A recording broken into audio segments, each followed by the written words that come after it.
Hello friends, আসসালামু আলাইকুম। আমি নুসরাত জাহান আছি। প্রধান তোমার সাথে শেয়ার করবো SU full boost tutorial in Bangla class 9 advance technical SU checklist, অর্থাৎ এসইউ ফুল বুস্ট টিউটোরিয়াল বাংলা ক্লাস 9 এর মধ্যে আজকে তোমার সাথে শেয়ার করবো যে অ্যাডভান্স টেকনিক্যাল এসইউ চেকলিস্টের বিষয়টা। তো আজকে তোমার সাথে বলছি এই বিষয়ে শেয়ার করবো। তাছাড়া তোমরা যদি আমার চ্যানেলে আসলে কিন্তু আমি তোমার সাথে এর আগে ভিডিওগুলোতে এই যে এসইউ ক্লাস 1 থেকে শুরু করে ক্লাস 8 পর্যন্ত কিন্তু এই এসইউ বিভিন্ন বিষয়ের উপর কিন্তু আলাদা আলাদা ভিডিও কিন্তু আমার চ্যানেলে দেওয়া আছে। তোমার চাইলে এই ভিডিওগুলো আমার চ্যানেলে দেখতে পারো। তাছাড়া আমার চ্যানেলে আসার পরে কিভাবে আমরা ই কমার্স স্টোর বা ই কমার্স সাইট তৈরি করতে পারি এবং কিভাবে ল্যান্ডিং পেজ ডিজাইন করতে পারি, এই বিভিন্ন বিষয়ের উপর আলাদা আলাদা ভিডিও কিন্তু আমার চ্যানেলে দেওয়া আছে। তো তোমার চাইলে আমার চ্যানেল থেকে এই ভিডিওগুলো দেখতে পারো। তাছাড়া তোমরা আমার চ্যানেলে আসার পর একটু প্লে লিস্টে আসার পর আমাদের SU, Elementor, commerce, WordPress, blogger, তারপরে ডিজিটাল মার্কেটিং বিভিন্ন বিষয়ের উপর আলাদা আলাদা প্লে লিস্ট আমার চ্যানেলে করা আছে। তোমার চাইলে প্লে লিস্টগুলো থেকে আমার চ্যানেল থেকে এই ভিডিওগুলো তোমার চ্যানেলে দেখতে পারো। এখন তাহলে আমরা বিষয়টা করার জন্য আমাদের কাজটা তাহলে শুরু করি। এখন আজকে আমি তোমার সাথে যে টেকনিক্যাল এসইউ ফুল ওভারভিউটা তোমার সাথে শেয়ার করব। সেক্ষেত্রে আমাদের টেকনিক্যাল এসইউ বিষয়টা জানবো। এর আগে আমাদের জানতে হবে যে টেকনিক্যাল এসইউটা মূলত কি কাজটা করে। এখন আমরা আমাদের এই টেকনিক্যাল এসইউর বিষয়টা এটা যদি আমি একটু ইজিভাবে জানতে চাই, সেক্ষেত্রে যদি আমি একটু গুগল থেকে সার্চ দিই, যে আমরা সার্চ দিই কি হোয়াট ইজ টেকনিক্যাল এসইউ। তখন আমরা শুধু টেকনিক্যাল এসইউ, এই যে হোয়াট ইজ টেকনিক্যাল এসইউ লেখা সার্চ দিই, দেখো টেকনিক্যাল ইস্যু কি এই সম্বন্ধে কিন্তু বিভিন্ন লেখা চলে আসছে। এখন তোমরা চাইলে লেখাগুলো পড়ে বুঝতে পারো। তারপর বিভিন্ন ওয়েবসাইট চলে আসছে টেকনিক্যাল ইস্যু। এখন তো আমরা এই লেখাগুলো ইংলিশ সব বিষয়গুলো দেওয়া আছে না, এখন তো এগুলো আমরা পড়ে না বুঝি, সেক্ষেত্রে আমরা দিই what is technical issue Bangla লেখা সার্চ দিই। What is technical issue Bangla লেখলাম, আমরা লেখার পর আমি এন্টারপ্রেস করি, করলে কিন্তু টেকনিক্যাল ইস্যু কি এই যে আমাদের বাংলা কিন্তু চলে আসছে। এখন টেকনিক্যাল ইস্যু কি আমরা এখানে চলে আসছে, আমি একটু লেখাটা পড়ি। টেকনিক্যাল ইস্যু কি? টেকনিক্যাল ইস্যু হচ্ছে একটি ওয়েবসাইট আমরা যা দৃশ্যমান দেখতে পাই এবং ওই ওয়েবসাইটের টেকনিক্যাল দিকগুলো অপটিমাইজেশন বোঝায়। তারপর আমাদের লাগছে প্রযুক্তিগত, এখানে এসইউ ওয়েবসাইট টেকনিক্যাল দিকগুলোর উপর ফোকাস করে। ওয়েবসাইট গুগল, বিং এবং আমাদের ইয়াহুর মতো সার্চ ইঞ্জিন র্যাঙ্ক করতে সাহায্য করে। এই টেকনিক্যাল এসইউ বিষয়গুলো এগুলো কি তোমরা একটু পড়বে। তাছাড়া আমরা গুগল থেকে সার্চ করা ছাড়া আমি যদি আমাদের এই গুগলের যে এআই মানে আর্টিফিশিয়াল ইন্টেলিজেন্স আছে, এই গুগল জেমিনি, এখান থেকে যদি আমরা সার্চ দিই যে কি এই যে হোয়াট ইজ, এই যে আমরা যেটা দিছিলাম যে হোয়াট ইজ টেকনিক্যাল এসইউ লেখাটা লেখা যদি আমরা সার্চ দিই, সার্চ দিলে কিন্তু যে টেকনিক্যাল এসইউ কি এই যে এখান থেকে কিন্তু চলে আসবে। তো আসলে তোমরা এখানে টেকনিক্যাল এসইউ কি তোমরা চাইলে এখান থেকে পড়ে জানতে পারো, যেগুলা টেকনিক্যাল এসইউ বিষয়টা মূলত কি তোমরা এগুলো পড়ে জানতে পারো এখান থেকে। তাছাড়া গুগল জেমিনি আর আরেকটা আছে কি যে চ্যাট জিপিটি.com। তো তোমরা যদি এখান থেকে চ্যাট জিপিটি তোমরা এই যে জেমিনি দিয়েও বিষয় দেখতে পারো, আবার চ্যাট জিপিটি দিয়েও দেখতে পারো। এখানে আমি জেমিনি দিয়ে কাজটা দেখতে চাই, সেক্ষেত্রে আমরা এটা কিভাবে আনবো, আমরা যারা এখান থেকে সরাসরি সার্চ করতে পারি জেমিনি.com, বা আমি এখান থেকে আমরা সার্চ করি যে জেমিনি, ব্যাস জেমিনি লেখার পরে যদি গুগল জেমিনি চলে আসছে। এখন আমরা চাইলে এখানে আসার পর আমরা যেটা কোশ্চেন করা প্রয়োজন আমরা সেটা কোশ্চেন করবো গুগল জেমিনিকে, চলে আসবে। আর চ্যাট জিপিটি কি কাজটা করে, চ্যাট জিপিটি এখানে আমাদের সেম ভাবে যদি আমরা এদিক থেকে আমরা চ্যাট জিপিটি.com সার্চ করে আনতে পারি, বা আমি যদি এখান থেকে আমরা লিখি যে চ্যাট জিপিটি লেখার পরে চলে আসছে। আসার পর আমি যদি আমাদের এই যে চ্যাট জিপিটির মধ্যে ক্লিক করি, ক্লিক করার পরে যেরকম ইন্টারফেস চলে আসবে, আসার পরে তারপর তোমরা চাইলে লগ ইন করে তারপর কাজটা করতে পারো। তা আমার যে চ্যাট জিপিটি আছে এটা আমার লগ ইন করা আছে অলরেডি। এখন আমরা তাহলে আমরা আমাদের যেটা বলতেছিলাম যে হোয়াট ইজ টেকনিক্যাল এসইউ কি, তো এখন যদি আমরা এখানে আমার টেকনিক্যাল এসইউ লিখে আমরা সার্চ করি, সার্চ করার চলে আসবে কিন্তু লেখাটা ইংলিশে আসবে।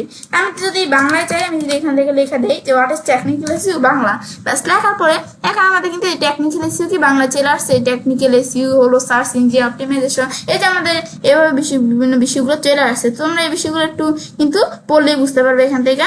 তো এই যে আমাদের টেকনিক্যাল এসইউ কি যেরকম কিন্তু বিভিন্ন বিষয় চলে আসছে, তো এগুলো তোমরা একটু পড়লেই বুঝতে পারবে। তো আমরা এগুলো দেখলাম যে তোমরা এই যে চ্যাট জিপিটি বা জেমিনি থেকে বা তোমরা চাইলে গুগল থেকে সার্চ দিয়ে টেকনিক্যাল এসইউ কি তোমরা চাইলে দেখতে পারো। তো এখন আমরা এটা দেখলাম যে আমাদের টেকনিক্যাল এসইউ বিষয়টা কি, এটা আমরা মূলত জানলাম। জানার পর এখন আমরা এই টেকনিক্যাল এসইউ বিষয়টা কি এটা যদি আমি তোমাদের একটু ভালোভাবে বুঝাইতে চাই, সেক্ষেত্রে কিন্তু আমার এখানে আমি লিখে রাখছি যে টেকনিক্যাল এসইউ বিষয়টা কি। এখন আমি তোমাদের বলি যে বিষয়টা কি, টেকনিক্যাল এসইউ কি। টেকনিক্যাল এসইউ এখন আমাদের এটা কি টেকনিক্যাল এসইউ বিষয়টা। টেকনিক্যাল এসইউ হলো সার্চ ইঞ্জিন অপটিমাইজেশনের যে আমাদের সার্চ ইঞ্জিন অপটিমাইজেশন, যে আমরা এসইউ যেটা বলি এটা full meaning search engine optimisation. Technical SEO হলো সার্চ ইঞ্জিন অপটিমাইজেশন একটি গুরুত্বপূর্ণ অংশ। মানে টেকনিক্যাল এসইও হলো সার্চ ইঞ্জিন অপটিমাইজেশন একটা গুরুত্বপূর্ণ অংশ, যা ওয়েবসাইটের টেকনিক্যাল দিক উন্নত করে সার্চ ইঞ্জিন ক্রলিং, ইন্ডেক্সিং ও র্যাঙ্কিং সহজ করতে সাহায্য করে। তখন এটা আমাদের বলতেছে মানে কি, এটা বুঝাইছে যে টেকনিক্যাল এসইও, আমাদের টেকনিক্যাল এসইও হলো সার্চ ইঞ্জিন অপটিমাইজেশন একটা গুরুত্বপূর্ণ অংশ, যা কি করে আমাদের যে ওয়েবসাইটের টেকনিক্যাল দিক উন্নত করে। আর যেই সার্চ ইঞ্জিন ক্রলিং, ইন্ডেক্সিং আর যেই র্যাঙ্কিং এর ক্ষেত্রে বিষয়টা আমাদের করতে সাহায্য করে। তারপর আমাদের এটি মূলত ওয়েবসাইটের গঠন, স্পিড, মোবাইল ফ্রেন্ডলিনেস, তারপরে সিকিউরিটি ও অন্যান্য প্রযুক্তিগত বিষয়গুলোর উপর ফোকাস করে। তো এই টেকনিক্যাল এসইওটা কি, এটা আমরা জানলাম। এখন আমরা জানবো টেকনিক্যাল এসইও কেন গুরুত্বপূর্ণ। এখন আমরা এটা কেন গুরুত্বপূর্ণ আমরা জানি, সার্চ ইঞ্জিনে সহজে ওয়েবসাইট ক্রল ও ইন্ডেক্সিং করতে পারে। আমাদের এই টেকনিক্যাল এসইও বিষয়টা করলে ওয়েবসাইট লোডিং স্পিড বাড়ায়, যা আমাদের এসইও এর জন্য গুরুত্বপূর্ণ। মোবাইল ফ্রেন্ডলি ওয়েবসাইট তৈরি করতে সাহায্য করে। সার্চ ইঞ্জিন থেকে ট্রাফিক বৃদ্ধি পায়। তারপর আমাদের কি, সিকিউরিটি ও ইউজার্স এক্সপিরিয়েন্স, মানে ইউজার এক্সপিরিয়েন্স, এটা ইউএক্স, আমাদের ইউএক্স মানে ইউজার এক্সপিরিয়েন্স উন্নত করে। এটা বলছে যে টেকনিক্যাল এসইও বিষয়গুলো কি আর এটা কেন গুরুত্বপূর্ণ সেটা আমরা জানলাম। জানার পর এরপর আমরা আমাদের যে এই বিভিন্ন যে চেকলিস্টের বিষয়গুলো এখন আমরা জানবো টেকনিক্যাল এসইও ওভারভিউ। এখন আমাদের মধ্যে প্রথমে টুলস ওভারভিউ, যা আমাদের টেকনিক্যাল এসইও করতে যেই টুলসগুলো আমাদের প্রয়োজন হয় সেগুলো আমরা যেখানে নাম দেওয়া আছে। টুলস ওভারভিউর মধ্যে আছে কি, আমাদের স্ক্র্যামিং ফ্রগ, তারপরে সাইড বব, তারপরে কি এসইও কোয়াক, তারপরে এখানে ডিটেইল, এই যে এরকমভাবে কিন্তু এরকম বিভিন্ন টুলস এর বিষয়গুলো এখানে আছে, এগুলো দিয়ে আমরা টেকনিক্যাল এসইও বিষয়গুলো করতে পারি। এখন আমরা সেই ক্ষেত্রে আমাদের এর মধ্যে কিন্তু এই যে এইগুলো দিয়ে তোমরা চাইলে কাজটা করতে পারো। তো এর পরবর্তী ভিডিওতে কিন্তু আমি তোমার সাথে যে স্ক্র্যামিং ফ্রগ এই বিষয়টা নিয়ে আলোচনা করবো, এই টুলসটা নিয়ে। তখন তাহলে কিন্তু আমরা এই বিষয়গুলো জানলাম যে এগুলা কি কাজ করে, তো এগুলো আমি তোমার সাথে পরবর্তী ভিডিওতে বলছি শেয়ার করব। তারপরে এই টুলস ওভারভিউ পরে দেওয়া আছে XML and HTML site map. এক নম্বর আমরা টুলস ওভারভিউ জানলাম, 2 নম্বরে হচ্ছে XML and HTML site map. তো XML এবং HTML সাইড ম্যাপের বিষয়টা কি আমার এখানে লেখা আছে, আমরা পড়ি। সাইড ম্যাপ কি, সাইড ম্যাপের বিষয়টা আমরা বলতেছি। সাইড ম্যাপটা কি, যে সাইড ম্যাপ হলো একটি ফাইল যেখানে একটি ওয়েবসাইটের সকল পৃষ্ঠার লিঙ্ক তালিকাভুক্ত থাকে, যা সার্চ ইঞ্জিনগুলোর জন্য ওয়েবসাইটকে সহজে এই যে ক্রল করতে সাহায্য করে। মানে আমাদের কি বলছে, সাইড ম্যাপ হলো একটা ফেক, যেখানে আমাদের সাইড ম্যাপ হলো একটা আমাদের কি ফাইল যেখানে একটা ওয়েবসাইটের সকল পৃষ্ঠার লিঙ্ক তালিকাভুক্ত থাকে, যা সার্চ ইঞ্জিনগুলোর জন্য ওয়েবসাইটে সহজে ক্রল করতে সাহায্য হয়। এটা হচ্ছে সাইড ম্যাপ বলছে। তারপর আমাদের এটি সাধারণত XML বা HTML ফরম্যাট তৈরি হয়। তারপর আমরা সাইড ম্যাপ কি জানলাম। তারপর সাইড ম্যাপের ধরন, সাইড ম্যাপের কিন্তু বিভিন্ন ধরন আছে।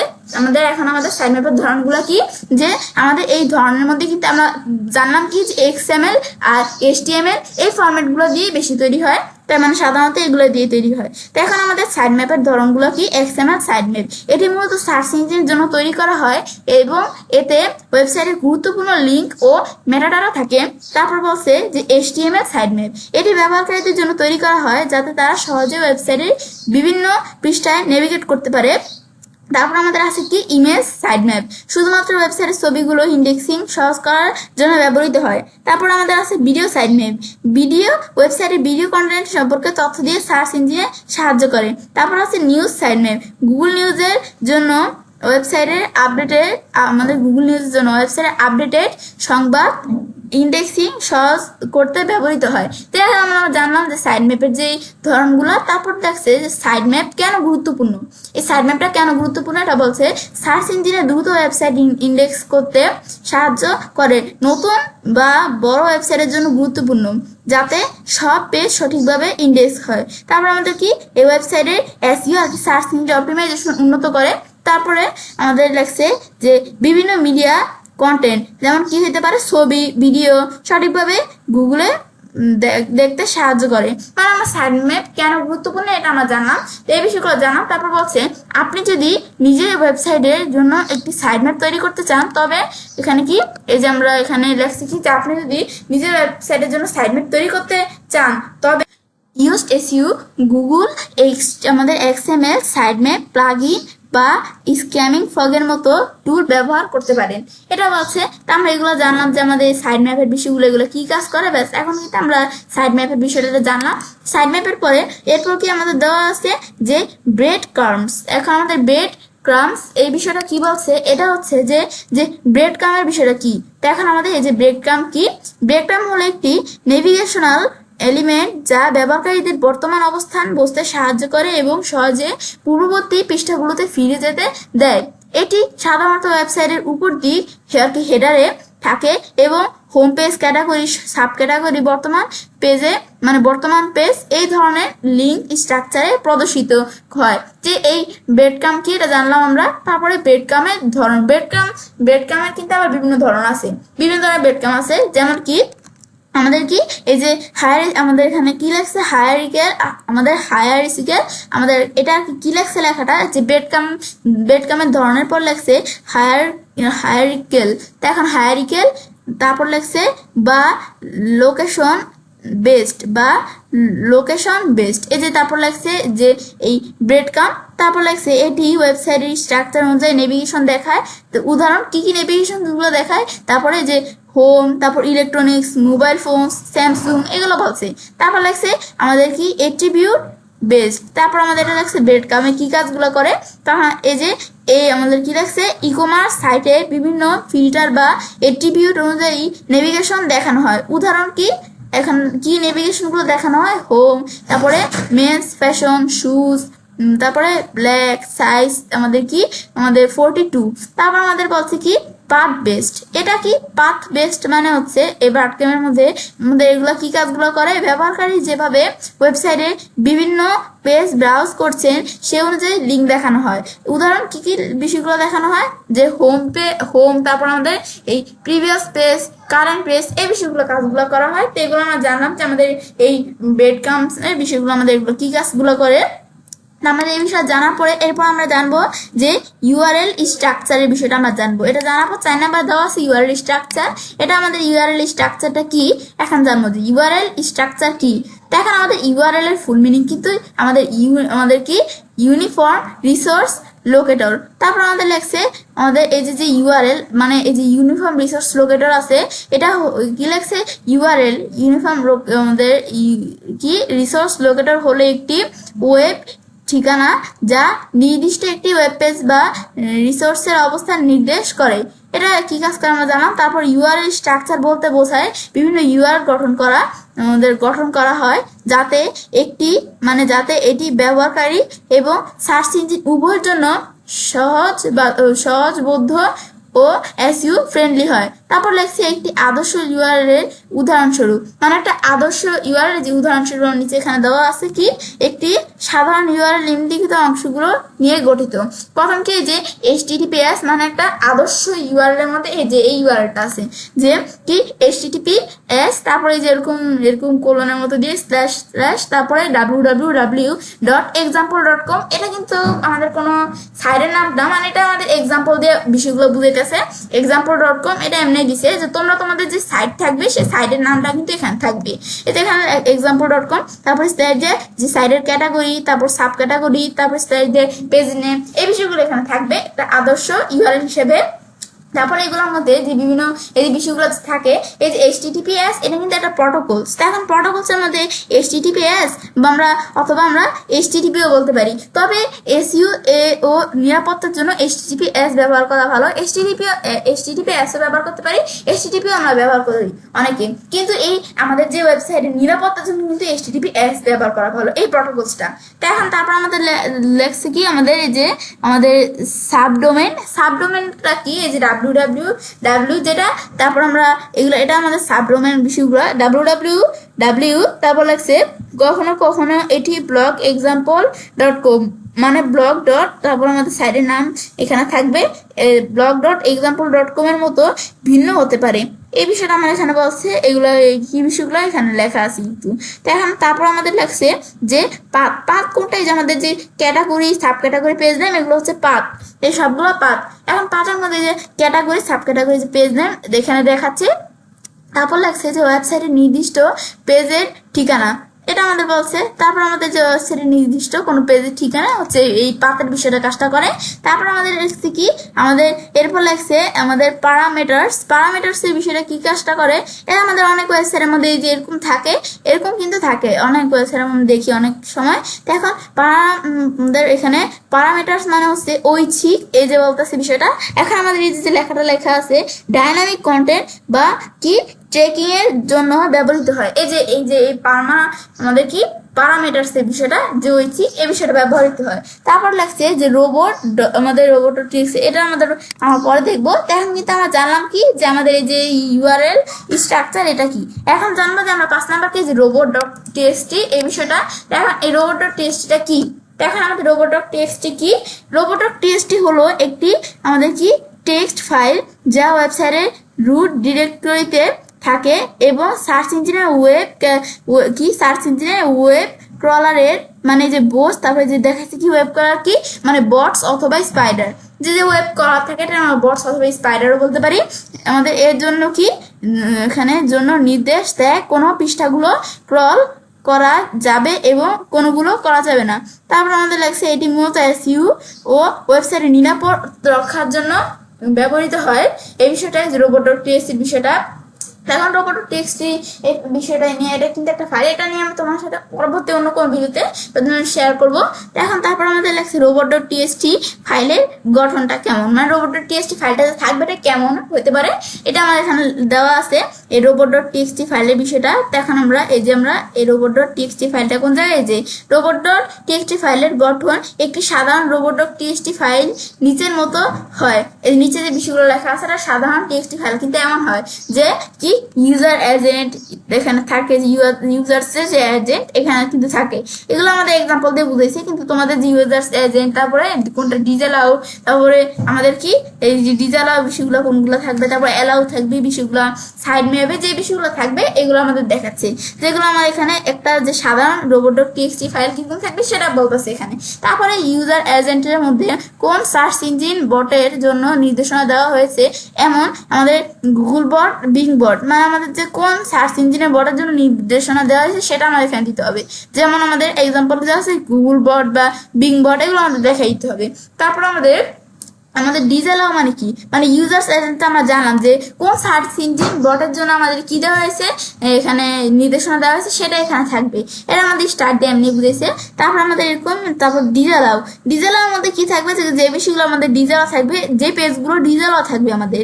তো এখন যেসব পৃষ্ঠাগুলো ক্রল করা নিষিদ্ধ করা হয়েছে এটা হচ্ছে ডিজালাও, মানে অ্যালাউ করা হয় নাই। আর অ্যালাউ মানে হচ্ছে যেটা অ্যালাউ করা হয়েছে, যেসব পেজগুলো ক্রল করা অনুমতি দিত, মানে যেসব এইগুলো ক্রল করা অনুমতি মানে অ্যালাউ করা হয়েছে সেটাই হচ্ছে অ্যালাউ বিষয়টা।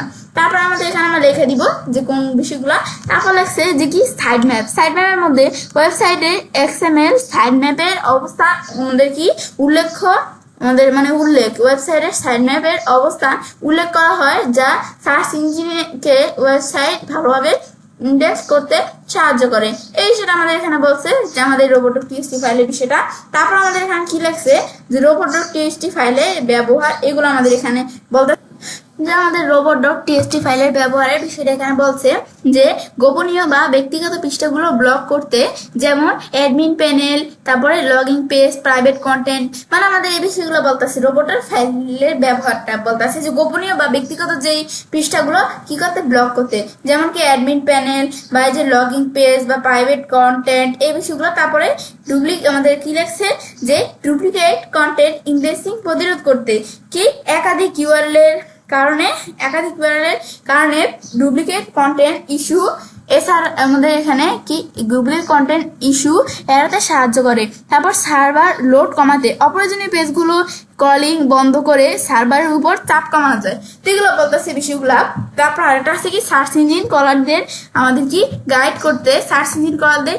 করতে কোন অংশগুলো গুরুত্বপূর্ণ সেটি কি কি বর্ধের নির্দেশ দেয়। এটা হচ্ছে এই robot.txt ফাইলের বিষয়টা। তারপর আমাদের এখানে লেখছে কি যে আমাদের এটা কি লেখছে যে আমাদের htaccess file.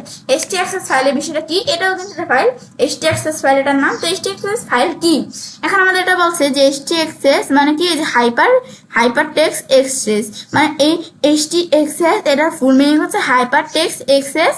HT full meaning hyper text.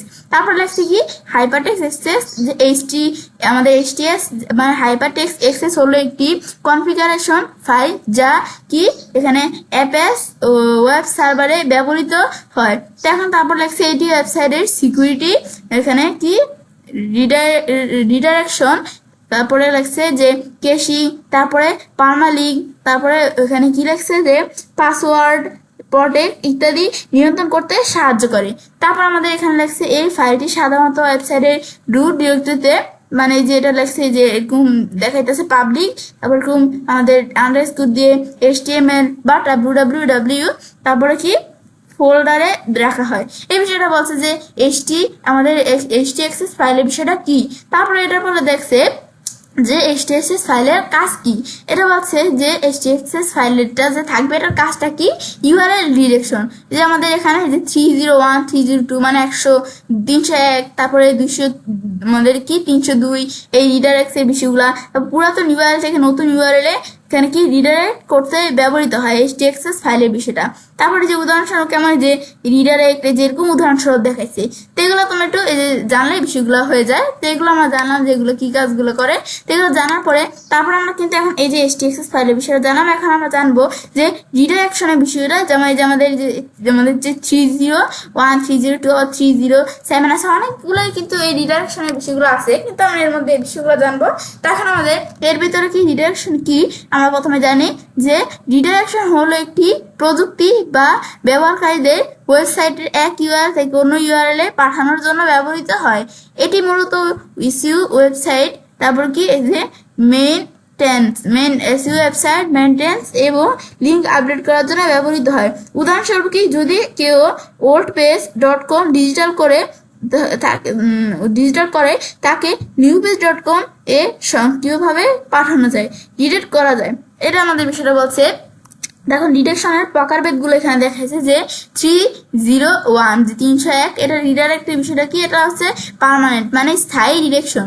আর 302 ওই রিডাইরেক্টের বিষয়টা বলতে কি বোঝায়, এটা যেটা হচ্ছে যে টেম্পোরারি মানে অস্থায়ী ডিরেকশন। তারপরে আমাদের 307 দিয়ে কি বোঝায়, এই রিডাইরেক্টের বিষয়টা কি বোঝায় 307 এটা দিয়ে বোঝায় টেম্পোরারি মানে এটা হচ্ছে অস্থায়ী কিন্তু আরো নির্ভরযোগ্য, এটা বিষয়টা বুঝাইছে। তো এগুলো আমরা জানলাম যে বিষয়গুলো আমাদের এখানে কি বিষয়গুলো যে কোনটা দিয়ে কি বোঝায়, এই বিষয়গুলো আমরা জানলাম।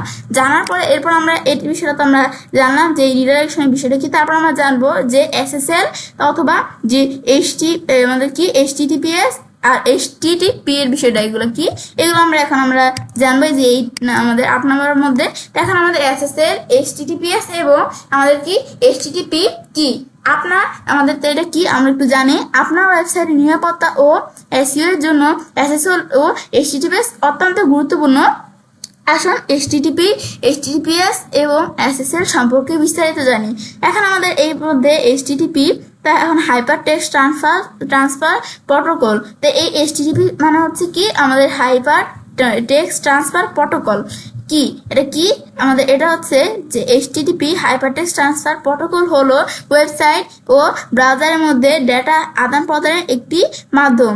এটি কি এখানে এটা কি লেখছে যে আমাদের এখানে এই যে এটা আমাদের এখানে কি বিষয়টা লেখছে, এটা আমাদের লেখাটা লেখছে যে এটি আনএনক্রাইপ্ট আমাদের মানে আনএনক্রাইপ্ট মানে হচ্ছে আমাদের অসুরক্ষিত মানে সুরক্ষিত না, তাই হ্যাকাররা সহজে তথ্য চুরি করতে পারে। মানে আমাদের যে HTTP এই প্রটোকলটা যেটা আমরা ওয়েবসাইটের মধ্যে ব্যবহার করি এটা কিন্তু সুরক্ষিত না, আমাদের হ্যাকাররা কি করতে পারে আমাদের তথ্যগুলো চুরি করতে পারে। তারপর আমাদের বলতেছে যে HTTPS আমাদের কিন্তু এটা ব্যবহার করা আমাদের ওয়েবসাইটের জন্য ভালো। যে HTTPS এর বিষয়টা কি, মানে এটা ফুল মিনিং হচ্ছে hyper text transfer protocol secure. মানে আগে কিন্তু আমাদের HTTP ব্যবহার করা হতো, এখন কিন্তু আমাদের নতুন করে আবার কি বেরিয়েছে যে HTTPS। আমাদের HTTP মানে হচ্ছিল যে হাইপার টেক্সট ট্রান্সফার প্রোটোকল, আর আমাদের HTTPS আমাদের এখানে S মানে হচ্ছে যে আমাদের hyper text transfer protocol secure, মানে এটা আমাদের ওয়েবসাইটের জন্য আমাদের সিকিউর। এখন এটা কি যে হাইপার আমাদের HTTPS hyper text transfer protocol secure, এটা কি? তখন আমরা এটা বলছে কি, এটা হচ্ছে যে HTTPS হলো HTTP এর একটি এখানে নিরাপদ সংস্করণ, যেখানে SSL মানে কি SSL ফুল মিনিং হচ্ছে যে সিকিউর আমাদের কি সিকিউর সকেটস লেয়ার। তারপর আমাদের এখানে লেখছে বা TLS মানে কি যে এখানে ট্রান্সপোর্ট লেয়ার সিকিউরিটি ব্যবহার করা হয়। এটি ওয়েবসাইট ও আমাদের কি ব্যবহারকারীর মধ্যে তথ্য এখানে এনক্রিপ্ট করে যাতে হ্যাকাররা সহজে ডাটা চুরি করতে না পারে। তারপর আমাদের লেখছে SSL এর বিষয়টা কি, আমরা তো জানলাম HTTP কি আমাদের, তারপর HTTP এর পর HTTPS কে, এখন জানো SSL কি বিষয়টা। এখন SSL এটা তো আমার ফুল মিনিং জানো যে সিকিউর আমাদের এখানে কি আমাদের সকেটস লেয়ার কি। এখন আমাদের এই SSL হলো একটি নিরাপত্তা প্রযুক্তি বা ওয়েবসাইট ও ব্যবহারকারীর মধ্যে ডেটা এখানে এনক্রিপ্ট করে। তারপর SSL এখানে সার্টিফিকেট থাকলে ওয়েবসাইট আমাদের SSL সার্টিফিকেট থাকলে ওয়েবসাইটটি HTTPS হয়ে যায়। এটি ব্যবহারকারীর ব্যক্তিগত তথ্য মানে এই যে পেমেন্ট ডেটা তারপরে পাসওয়ার্ড ইত্যাদি সুরক্ষিত রাখে। তারপর আমরা বিষয়গুলো জানলাম যে কি কাজগুলো করে। এরপর আমরা আমাদের তো এখানে জানলাম যে আমাদের কি এই যে SSL অথবা HTTPS তারপর আমাদের HTTP এই বিষয়গুলোকে আমরা কিন্তু এখান থেকে পরে আমরা জানলাম। তারপর আমরা এখন জানবো যে আমাদের HSTS সিকিউরিটি হেডার। HSTS মানে হচ্ছে যে সিকিউরিটি হেডার। এখন এটা কি কাজ করে এখন আমরা এই বিষয়ে জানবো 9 নম্বরে। তো এখন আমাদের এটা কি কাজ করে তাহলে আমরা জানি HSTS যে HTTP আমাদের কি আমাদের স্ট্রিক্ট ট্রান্সফার সিকিউরিটি, এটা আমাদের ফুল মিনিংটা মূলত এটা আমাদের কি। এখন আমাদের এটা হচ্ছে যে আমাদের HSTS মানে আমাদের কি HTTP আমাদের স্ট্রিক্ট ট্রান্সপোর্ট সিকিউরিটি। এটা হলো একটি ওয়েব সিকিউরিটি হেডার যা ব্রাউজারে নির্দেশ দেয় যে সাইটটি শুধুমাত্র HTTPS এর মাধ্যমে লোড হবে এবং কোনোভাবে HTTP ব্যবহার করা যাবে না। এটি আমাদের কি SSL অথবা HTTPS সুরক্ষা আরো বাড়ায় এবং এখানে কি আমাদের এখানে এবং মিডলম্যান অ্যাটাক তারপর কি মিডলম্যান অ্যাটাক কি যেটা বলছে MITM প্রতিরোধ করে। তারপর কি সিকিউরিটি ইস্যু নিরাপত্তা সমস্যা কি, যে সিকিউরিটি ইস্যু নিরাপত্তা সমস্যাটা কি এখন আমরা এটা জানবো। যে সিকিউরিটি ইস্যু বলতে ওয়েবসাইটের এখানে কি আমাদের সার্ভার নেটওয়ার্ক তারপর সফটওয়্যার বা ব্যক্তিগত তথ্যের নিরাপত্তা দুর্বলতা বোঝায় যা হ্যাকার বা কি এখানে সাইবার আক্রমণ এর মাধ্যমে ক্ষতিগ্রস্ত হতে পারে। তারপর বলতেছে যে আমাদের ওয়েবসাইটের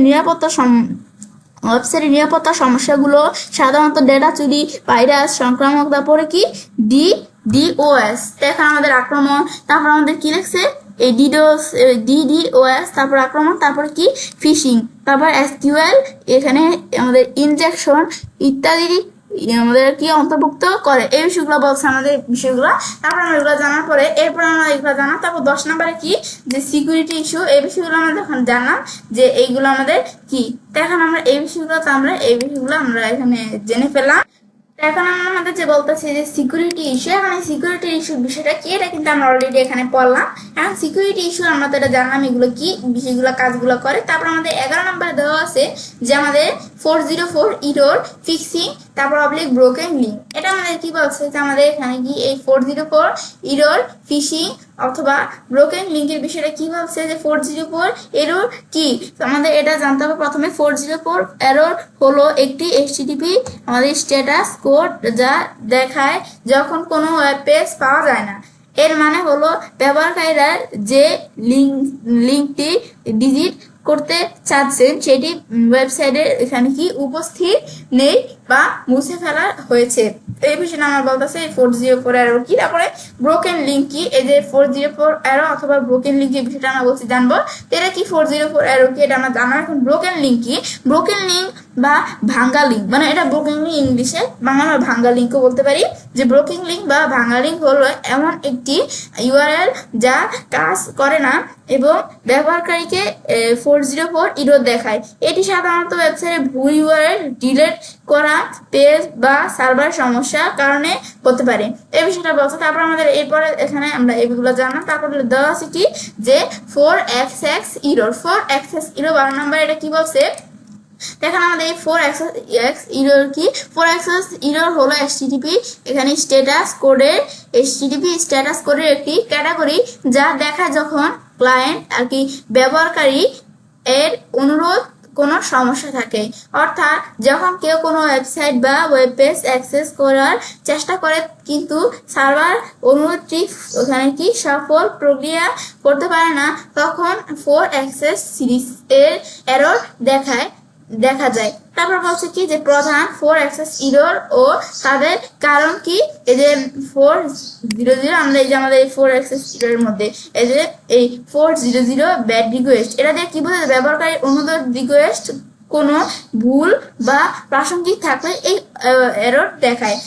তারপরে সাধারণত ভুল ইউআরএল আমাদের কি ইনভ্যালিড কুকিজ বা ব্রাউজারের সমস্যার কারণে হয়। তারপর এখানে বলছে যে 401 এটা আমাদের কি, এটা হচ্ছে যে আমাদের এখানে এই আমাদের এটা বলছে কি এই এটা হচ্ছে যে আমাদের এখানে আমাদের আনঅথরাইজড, এখন আমাদের এখানে এই বিষয়টা কি বলছে লেখাটা এখন আমাদের এখানে বলছে কি যে 401 আনঅথরাইজড এরর এর বিষয়টা আমাদের এখানে বলতেছে। এটা কি এই এরর যখন দেখা যায় যখন কোনো ওয়েব পেজ অ্যাক্সেস করতে কি এখানে লগইন বা অথরাইজেশন মানে যে আমাদের প্রয়োজন হয় কিন্তু ব্যবহারকারী অনুমতি নয়। তারপর আছে সাধারণত ভুল পাসওয়ার্ড বা এখানে কি লগলাইন না করা থাকলে এই সমস্যা হয়, তো এই বিষয়টা আমরা জানলাম। তারপর আমাদের 403 এই যে আমাদের 4বাইডেন, এটা আমাদের কি বলছে, এই এররটা হচ্ছে যে সার্ভার অনুরোধ গ্রহণ করছে কিন্তু অ্যাক্সেস অনুমতি দেয়নি। এটি হতে পারে যখন ওয়েবসাইটের মালিক কিছু ব্যবহারকারী ব্লক করে রাখে বা ওখানে ফাইল পারমিশন ভুলভাবে সেটা সেট করে রাখে, আমাদের সেট করা থাকে। তারপর কি এই যে 404 এই যে নট ফাউন্ড, এই যে আমাদের যে এররটা আমি দেখলাম দেখুন আমাদের 404 ব্যবহারকারীরা যে ইউআরএল ডিলিট করতে চাচ্ছে সেটি সার্ভার নেই বা মুছে ফেলা হয়েছে, ভুল ইউআরএল টাইপ করা, ডিলিট হওয়া পেজ বা সার্ভার কনফিগারেশন পরিবর্তনের কারণ এটি ঘটে, এই বিষয়টা আমাদের এখানে বলছে। তারপর আমাদের এটার পর এখান থেকে আমরা যখন এই বিষয়টা আমরা দেখলাম এরপরে আমাদের 405 মেথড নট অ্যালাউ, ব্যবহারকারীরা যে HTTP মেথড তারপরে যে আমাদের কি গেট পোস্ট ইত্যাদি ব্যবহার করছে সেটি ওই পেজের জন্য অনুমতি নয়। তারপর আমাদের বলছে কি যে 408 রিকোয়েস্ট টাইম আউট, সার্ভার ব্যবহারকারীর অনুরোধ কি লাগছে প্রক্রিয়াকরণে সময়সীমা অতিক্রম করলে এটি ঘটে, ধীর ইন্টারনেট সংযোগ বা সার্ভার লোড বেশি থাকলে এই এরর দেখা যেতে পারে, তো বিষয়টা বলছে আমাদের এখানে। তারপরে এখানে লেখছে কি যে আমাদের এখান থেকে এই বিষয়টা আমি দেখলাম, দেখার পরে তো আমরা এই বিষয়টা আমরা জানলাম যেগুলো কি কাজ করে। এরপর আমরা আমাদের এইগুলো জানার পরে আমাদের 4xx এরর পরে আমাদের 5xx এরর যে সার্ভার এরর বিষয়টা এগুলো আমাদের কি কাজগুলো করে, এখন আমরা এই 5xx এরর গুলো জানবো। 5xx এরর হলো HTTP স্ট্যাটাসের কোডের একটি ক্যাটাগরি যা দেখা যখন সার্ভারের কোনো সমস্যা হয়, অর্থাৎ ব্যবহারকারী অনুরোধ সার্ভার পাঠানো হলেও সার্ভার এটি সফলভাবে প্রক্রিয়া করতে ব্যর্থ হয়। তারপর আমাদের এগুলো কি প্রধান 5xx এরর ও তাদের কারণ, এখন প্রথম 1 নম্বরে এখানে কি 500 ইন্টারনাল কি এখানে 500 ইন্টারনাল সার্ভার এরর, এটি একটি সাধারণ সার্ভার এরর যা নির্দেশ করে যে সার্ভারের ভিতর কোনো সমস্যা রয়েছে কিন্তু নির্দিষ্ট কারণ উল্লেখ করা হয়নি। তারপর এখানে কি সম্ভাব্য কারণ ওয়েবসাইটের কোডে ভুল মানে যে বাগের এই বিষয়টা বলছে। তারপর এখানে কি সার্ভার কনফিগারেশন সমস্যা, htaccess ফাইলে ত্রুটি, তারপর আমাদের কি এখানে প্লাগইন বা থিম কনফ্লিক্ট এই বিষয়টা বলছে যে ওয়ার্ডপ্রেসের ক্ষেত্রে এই বিষয়টা আমাদের এখানে বলছে, ওয়ার্ডপ্রেসের ক্ষেত্রে বিষয়টা বলছে। তারপরে 501, এটা কি 501 এর বিষয়টা বলছে কি যে ইমপ্লিমেন্টেড, এটা বিষয়ে আমাদের কি বলছে, এই ইরোরটা সার্ভার যে অনুরোধটি পেয়েছে সেটি সম্পন্ন করতে পারে না বা এই ধরনের কি রিকোয়েস্টের জন্য সেট করা হয়নি। সাধারণত সার্ভার কোনো নির্দিষ্ট ফিচার বা এখানে মেথড সক্রিয় না থাকলে এটি ঘটে। তারপর 402 ব্যাড গেটওয়ে, যখন একটি সার্ভার অন্য একটি সার্ভারের কাছ থেকে ভুল বা অবৈধ রেসপন্স পায় তখন এই এরর দেখায়। সম্ভাব্য কারণ কি, এখানে সার্ভারে বেশি লোড, নেটওয়ার্ক সমস্যা, তারপর এখানে আমাদের প্রক্সি সার্ভার বা গেটওয়ার্ক, এখানে লেখছে কি গেটওয়ে কনফিগারেশন সমস্যা। তারপর এখানে দেওয়া আছে কি যে আমাদের 503 এখানে সার্ভিস দেওয়া আছে কি 503 আমাদের সার্ভিস আনেবল, এখানে বলছে কি সার্ভার সাময়িক, এখানে সার্ভার সাময়িক অনুপল্ল, এখানে লেখছে কি এই বিষয়টা এখানে কি লেখছে যে আমাদের 503 সার্ভার এখানে আনভেলেবল, এটা আমাদের বলতেছে যে সার্ভার সাময়িকভাবে অনুপলব্ধ এরকম একটা লেখা লাগছে বা অতিরিক্ত লোডের কারণে কাজ করতে পারছে না। সম্ভাব্য কারণ সার্ভারে বেশি ভিজিটে আমাদের ট্রাফিক স্পিকের বিষয়টা বলছে যে তারপরে আমাদের কি সার্ভার মেনটেন্স চলছে, সার্ভারের রিসোর্স RAM, তারপরে CPU শেষ হয়ে গেছে, এই বিষয়টা আমাদের এখানে বলছে। তারপরে 504 এখানে কি গেটওয়ে টাইম আউট, যখন একটি সার্ভার অন্য একটি সার্ভারের থেকে সময় মতো রেসপন্স না পেলে এই খবর দেখায়। সাধারণত এটি আমাদের প্রক্সি সার্ভার বা নেটওয়ার্ক সমস্যার কারণে ঘটে।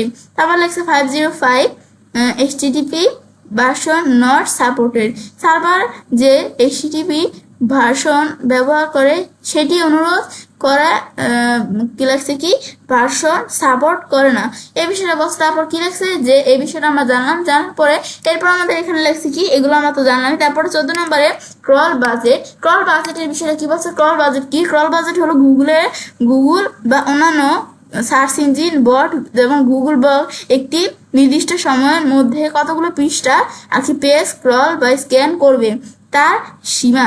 এটি নির্ধারণ করে যে আপনার ওয়েবসাইটের কতটা অংশ গুগল ইন্ডেক্সিং করবে এবং কত দ্রুত ইন্ডেক্স করবে, এটা বলছে। তারপর ক্রল বাজেট কিভাবে কাজ করে, এই ক্রল বাজেটের বিষয়ে কিভাবে কাজটা করে এখন আমরা সেটা জানবো। গুগল যখন কোনো ওয়েবসাইটে ক্রল করে তখন এটি দুটি গুরুত্বপূর্ণ বিষয়ের উপর নির্ভর করে, ক্রল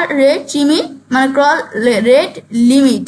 তারপর আমাদের বলছে কি এই গুগল আপনার সার্ভার কতটুকু লোড নিতে পারে তা দেখে।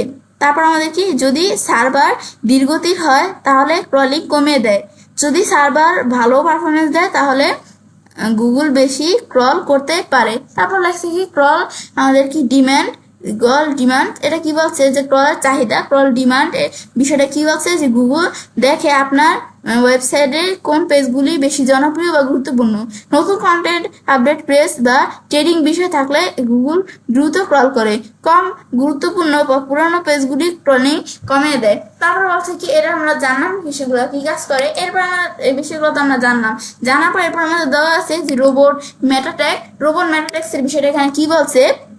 রোবট মেটাট্যাগ কেন দরকার, গুরুত্বপূর্ণ পেজ ইন্ডেক্সিং করা বা বন্ধ করা যায়, আমাদের সার্চ ইঞ্জিন থেকে নির্দিষ্ট পেজ লুকানো যায়, তারপরে এখানে ডুপ্লিকেট কন্টেন্টের সমস্যার সমাধান করা যায়, লিঙ্ক ফলো করবে নাকি করবে না তা নির্ধারণ করা যায়। তারপর আমাদের এই বিষয়গুলো জানার পর এরপর আমাদের লেখছে যে লগ ফাইল অ্যানালিটিক্স এর মধ্যে লগ ফাইল অ্যানালিটিক্স কি, লগ ফাইল অ্যানালিটিক্স হলো সার্ভারের লগ ফাইল মানে যে লগ ফাইলের বিষয়টা বলছে। তারপরে পর্যালোচনা করার একটি প্রক্রিয়া যা ব্যবহার করে বোঝা যায় কিভাবে সার্চ ইঞ্জিনের বট, যেটা গুগল বট বা বিন বট ইত্যাদি অন্য কোনো বট হইতে পারে, এবং ব্যবহারকারীরা ওয়েবসাইটের বিভিন্ন পেজে প্রবেশ করছে এবং সাইটটি আমাদের এখানে কি ইন্টারঅ্যাক্ট করছে। তারপর কি এটি আমাদের SEO অপটিমাইজেশন এবং প্রযুক্তি সমস্যা শনাক্ত করতে ব্যবহৃত হয়। তারপরে লগ ফাইল কি, লগ ফাইল হলো সার্ভারে একটি ফাইল যেখানে ওয়েবসাইটের প্রতিটি অনুরোধ আর কি রিকোয়েস্ট সংরক্ষণ করা হয়। এটি সাধারণত এই যে .log ফরম্যাট থাকে এবং এতে বিভিন্ন তথ্য থাকে, যেমন আইপি অ্যাড্রেস ব্যবহারকারীর বটের আইপি, তারপরে ডেট অ্যান্ড টাইম আমাদের ডেট অ্যান্ড টাইম স্ট্যাম্প মানে অনুরোধ সময়, তারপর কি রিকোয়েস্ট ইউআরএল কোনো পেজ ভিজিট করা হয়েছে, তারপর ইউজার এজেন্ট ব্রাউজার বা সার্চ ইঞ্জিনে বটের ধরন, তারপর আমাদের রেসপন্স কোড যে 200 বা কি 404, তারপরে 301 ইত্যাদি, HTTP কি লেখছে যে স্ট্যাটাস কোড, তারপরে কি রেফার ইউআরএল যে ব্যবহারকারীরা কোথা থেকে এসেছে, তারপরে এগুলো বলছে। এই বিষয়গুলো আমরা দেখলাম যে কি কাজগুলো করে।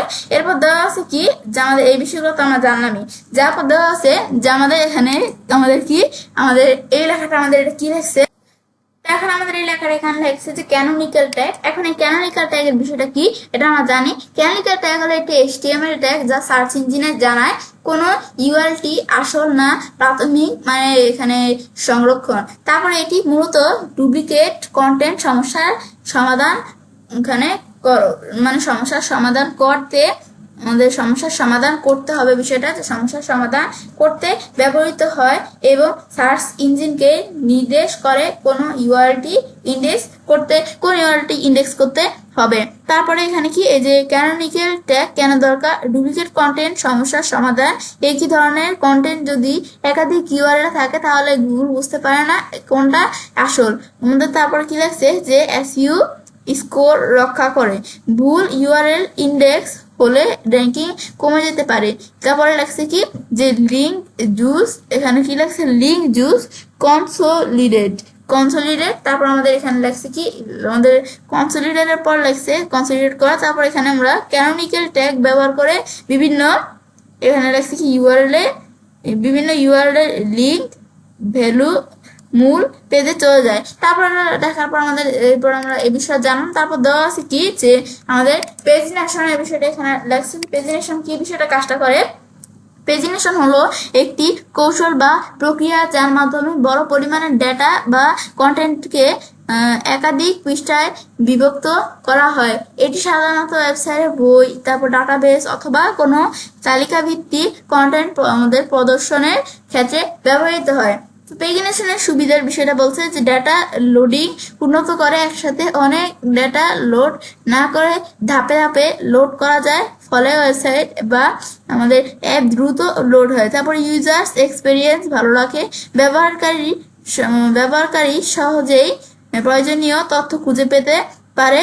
তারপর সার্ভারে লোড কমায়, বিশাল পরিমাণ ডেটা একসাথে প্রবেশ না করায় সার্ভারের উপর চাপ কম পড়ে। তারপর পেজিনেশনের আমাদের উদাহরণগুলো কি, ওয়েবসাইটে ব্লগ পোস্ট লিস্ট সাধারণত 10 বা 20টি পোস্ট এক পৃষ্ঠায় দেখানো হয়, এরপর নেক্সট বা প্রিভিয়াস বাটন ব্যবহার করে অন্য পৃষ্ঠায় যাওয়া যায়। তারপর ই কমার্স ওয়েবসাইটের প্রোডাক্ট লিস্টিং এটা কি বলছে যে একসাথে অনেক পণ্য না দেখিয়ে ধাপে ধাপে দেখানো হয়। তারপরে সার্চ ইঞ্জিনের ফলাফল পেজ আর কি সার্চ, যেটা বলছে গুগল বা অন্যান্য সার্চ ইঞ্জিনের প্রথম পৃষ্ঠায় 10 থেকে 20টি রেজাল্ট দেখানো হয়। এরপরে পেজ নাম্বার বা নেক্সট বাটন ব্যবহার করা আরো ফলাফল দেখা যায়। এগুলো আমরা জানাম যে কি। তারপর আমাদের এরপর দেওয়া আছে যে কি স্কেমা মার্কআপের বিষয়টা, এটা কি যে স্ট্রাকচার ডাটা সেটআপ। এখন schema markup structure data setup এর বিষয়টা কি। এখন স্কেমা মার্কআপ বা স্ট্রাকচার ডাটা হলো একটি বিশেষ ধরনের কোড HTML বা এখানে কি HTML বা জেসন এলডি তারপর লেখছে যা সার্চ ইঞ্জিনকে ওয়েবসাইটের কন্টেন্ট সম্পর্কে আরো ভালোভাবে বুঝতে সাহায্য করে। তারপর লেখছে এটি সার্চ ইঞ্জিনের রেজাল্ট পেজে রিচ রেজাল্ট তৈরি করতে পারে, যেমন স্টার রেটিং, তারপর এখানে প্রাইস, তারপরে রেসিপি ডিটেলস, তারপরে আমাদের ইভেন্ট, তারপর কি ইনফরমেশন ইত্যাদি এই বিষয়গুলো বলছে। তারপরে স্ক্যামা মার্কআপ কেন দরকার, সার্চ ইঞ্জিনে ভালোভাবে প্রদর্শন, গুগল ও অন্যান্য সার্চ ইঞ্জিনে আপনার কন্টেন্ট সম্পর্কে আরো বিস্তারিত বোঝে। তারপরে এখানে ক্লিক থ্রু রেট আমাদের CTR বৃদ্ধি পায়।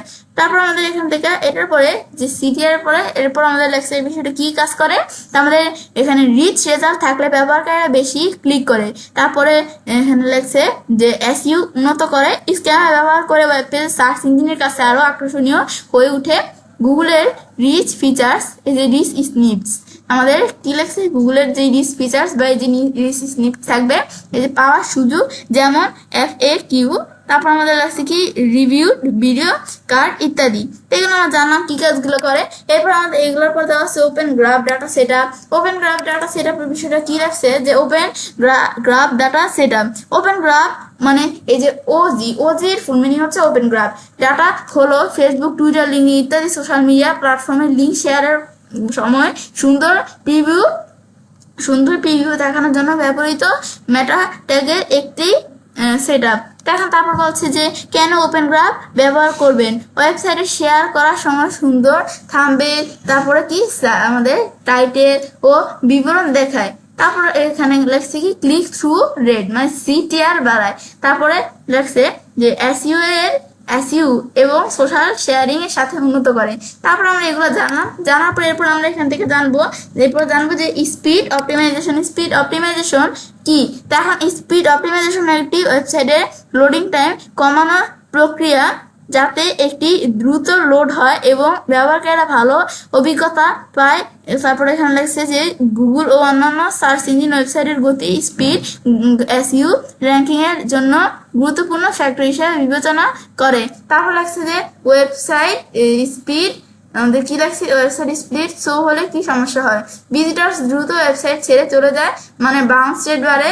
তারপরে SEO র্যাঙ্কিং কমে যায়। তারপরে কি লাগছে যে কনভার্স রেট কমে যায়। তারপরে লাগছে কি যে বিক্রয় বা এখানে কি লাগছে যে সাইন আপ কমে। তারপরে লাগছে ব্যবহারকারীদের খারাপ অভিজ্ঞতা হয়। এই বিষয়গুলো আমরা জানলাম যে বিষয়গুলো এখানে কি বলছে। এগুলো জানার পরে এরপর এরপরে দেওয়া আছে কি মোবাইল ফ্রেন্ডলিনেস। তারপর আমাদের এই মোবাইল ফ্রেন্ডলিনেস এর মধ্যে বিষয়টা কি বলছে যে মোবাইল ফ্রেন্ডলিনেস মানে হলো একটি ওয়েবসাইটের ডিজাইন, লোডিং স্পিড এবং কার্যকারিতা এমনভাবে তৈরি করা যাতে সেটি মোবাইল ডিভাইসের, স্মার্টফোন ও ট্যাবলেটের জন্য ব্যবহারযোগ্য ও আমাদের সুবিধাজনক হয়। তারপর মোবাইল ফ্রেন্ডলি ওয়েবসাইটের বিশিষ্ট যে এখানে রেসপন্সিভ ডিজাইন। তারপরে কি এখানে রেসপন্সিভ ডিজাইনের বিষয়টা কি ওয়েবসাইটের লেআউট সংখ্যকীয়ভাবে মোবাইল স্ক্রিনের আকার অনুযায়ী পরিবর্তন হয়। দ্রুত লোডিং স্পিড,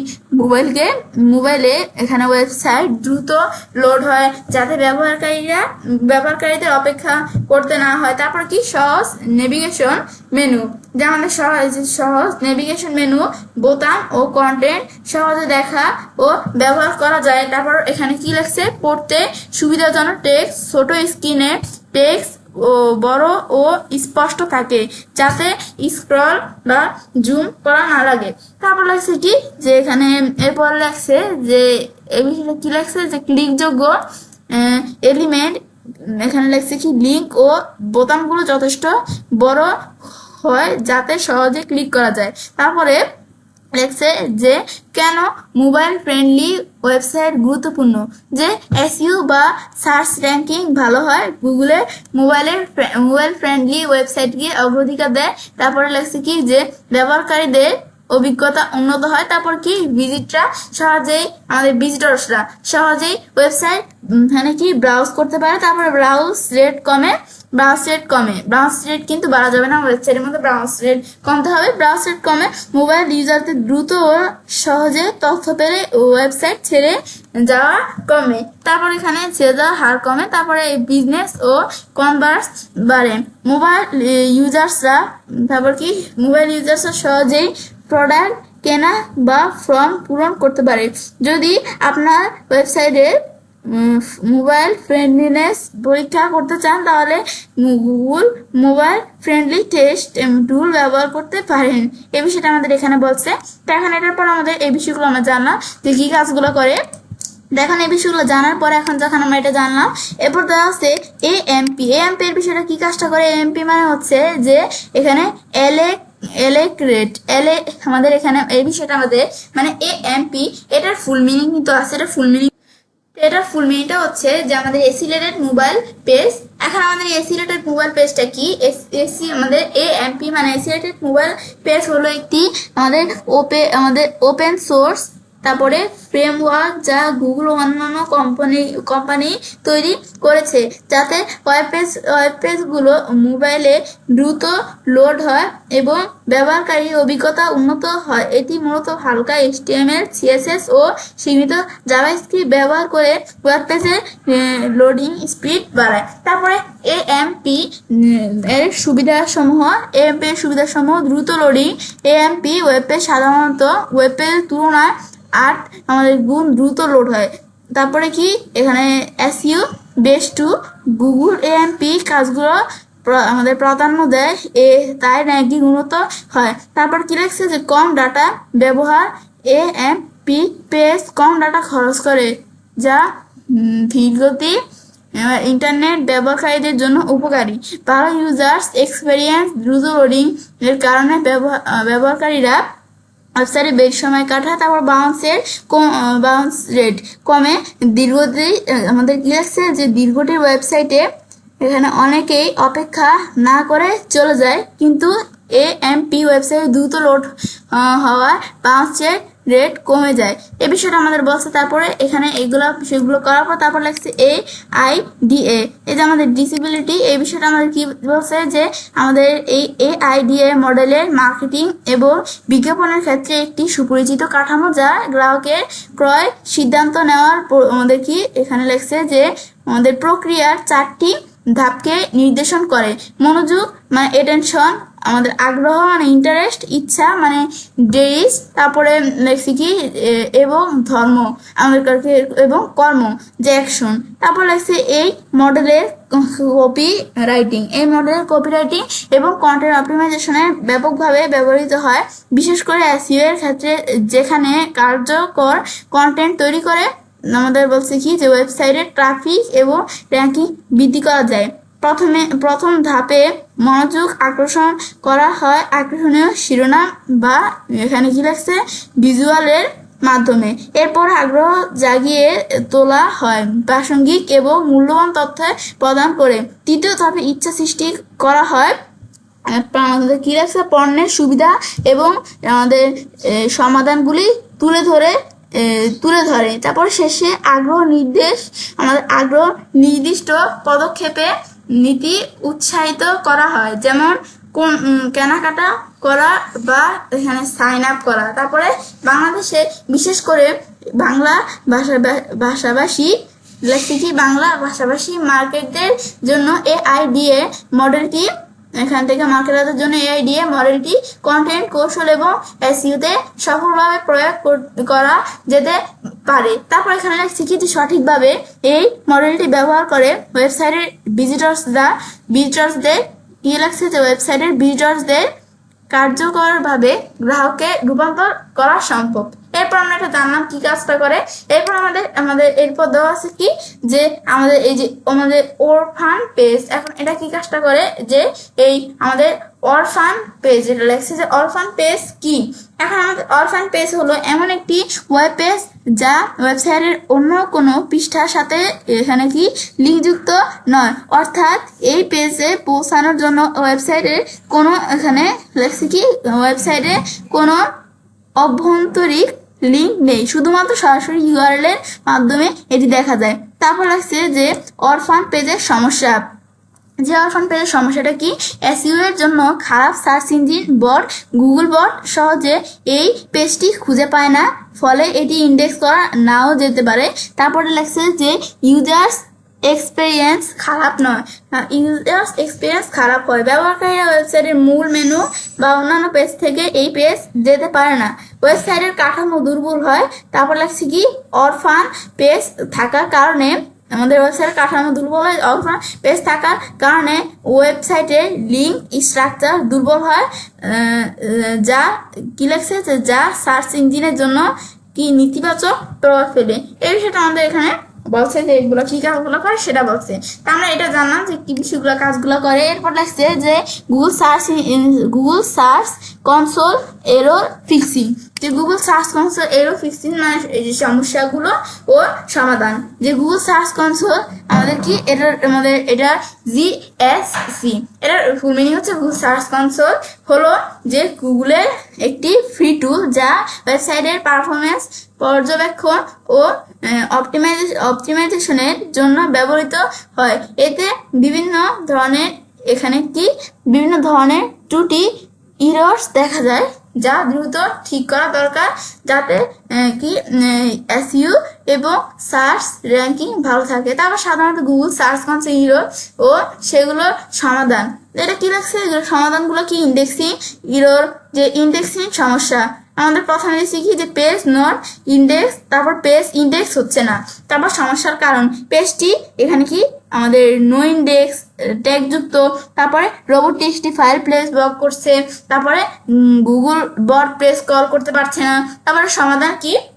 সমাধান হচ্ছে যে গুগল সার্চ কনসোলে এখানে কি কভারেজ রিপোর্ট চেক করুন আমাদের, তারপরে এই যে robot.txt ফাইল আপডেট করুন, তারপরে এই যে নন ইন্ডেক্স ট্যাগ সরিয়ে ফেলুন যদি প্রয়োজন হয়, তারপরে ইউআরএল ইন্সপেকশন টুল দিয়ে পেজ এখানে কি এই রিকোয়েস্ট করুন। এই যে আমাদের লেখছে কি রিকোয়েস্ট করুন। এই বিষয়গুলো আমাদের এখানে বলছে, এগুলো কি কাজগুলো করে আমরা জানলাম। এরপর আমাদের এই বিষয়গুলো জানার পরে এরপর আমাদের এখানে কি বলছে, মেটা ভিউপোর্টের বিষয়টা এখানে কি বলছে, যে মেটা ভিউপোর্ট হলো একটি HTML ট্যাগ যা ওয়েবসাইটের এখানে কি রেসপন্সিভ ডিজাইন নিয়ন্ত্রণ করতে ব্যবহার করা হয়। এখন এটি নিয়ন্ত্রণ করতে ব্যবহার করা হয়। এটি ব্রাউজকে বলে যে কিভাবে একটি পেজের কন্টেন্ট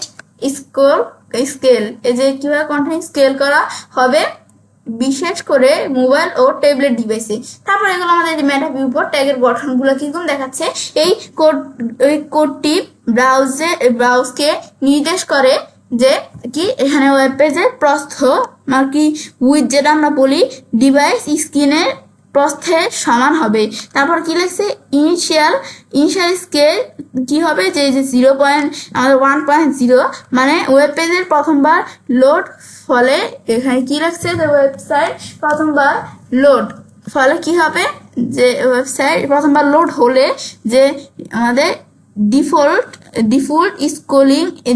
স্কেলিং কত, এই যে 1, তারপরে যে এরকম এই যে চিহ্ন দেওয়ার পর থাকবে এই যে 1, এই যে এরকম থাকবে বিষয়টা। তারপর আমাদের এই যে মেটা ভিউপোর্ট কেন দরকার, মোবাইল ফ্রেন্ডলি ডিজাইন, যে মেটা ভিউপোর্ট ব্যবহার না করলে ওয়েবসাইটের মোবাইল স্ক্রিনে ছোট আকারে দেখাবে। তো তারপর লাগছে ওয়েবসাইট উন্নত করে গুগল মোবাইল ফ্রেন্ডলি টেস্ট অনুযায়ী এটি মোবাইল এসইও এর গুরুত্বপূর্ণ। এই বিষয়টা আমাদের এখানে বলছে যে কি কাজটা করে। তারপর আমাদের এখান থেকে লাগছে ভালো ইউজার্স এক্সপিরিয়েন্স, গুগল ওয়েবসাইট স্ক্রিনে সুন্দরভাবে আমাদের ফিট হয়। তারপর লাগছে কি স্ক্রলিং ও জুম করতে হয় না। এরপর লাগছে কি এই বিষয়গুলো দেখার পরে এরপর আমরা জানবো টুইটার কার্ড কি, যে টুইটার কার্ডের বিষয়টা কি এটা আমরা এখন জানবো। আমাদের এটা বলছে যে টুইটার কার্ডের ধরন, টুইটারে প্রধানত 8 ধরনের কার্ড ব্যবহার করা হয়। এই কার্ডগুলো কি, যে 8 ধরনের কার্ড ব্যবহার করা হয়। সামারি কার্ড সাধারণত টেক্সট ও ছোট থাম্বনেল ইমেজ দেখায়। তারপর summary card with large image, বড় ইমেজ সহ ট্যাবলেট ও বিবরণ দেখায়। অ্যাপ কার্ড এখানে অ্যাপ কি ডাউনলোড করার জন্য ব্যবহৃত হয়। Player card video audio content আমাদের এমবেড করার জন্য ব্যবহৃত হয়। তারপর এখানে এগুলো আমরা জানলাম কি কাজগুলো করে। তারপর আমাদের এখানে লেখছে যে আমাদের এই যে এখানে হেডলাইন এই বিষয়গুলো আমাদের এখানে কি লেখছে।